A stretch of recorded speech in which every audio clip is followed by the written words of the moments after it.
सांगली जिल्ह्यातल्या वाळवा तालुक्यात वादळी वाऱ्यासह अवकाळी पावसानं हजेरी लावली आहे। त्यामुळे हवेत गारवा निर्माण झालेला आहे। आपण पाहतोय गेल्या काही दिवसांपासून राज्यामध्ये उष्णतेनं हाहाकार माजलेला होता आणि अशातच सांगलीच्या वाळवामध्ये अचानक अवकाळी पावसानं हजेरी लावलेली आहे।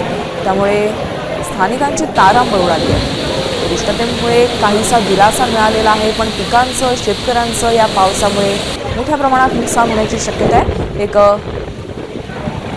मोठी बातमी आपण पाहतोय।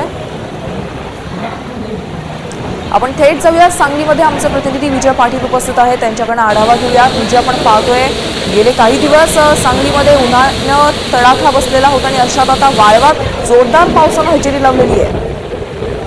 नक्कीच सांगली जिल्ह्यामध्ये गेल्या काही दिवसापासून उन्हाचा पारा अतिरोध असा वाढलेला आहे। 35 ते 42 पर्यंत तापमान या ठिकाणी जिल्ह्यामध्ये गेलेलं आहे। तर आज दुपारी वाळवा तालुक्यामध्ये अचानक अवकाळी पावसाने हजेरी लावलेली आहे। वादळी वाऱ्यासह या ठिकाणी पाऊस बरसला आहे। त्यामुळे उन्हाने या ठिकाणी हैराण झालेल्या नागरिकांना काहीसा दिलासा मिळालेला आहे। नक्कीच विजय, धन्यवाद या सगळ्या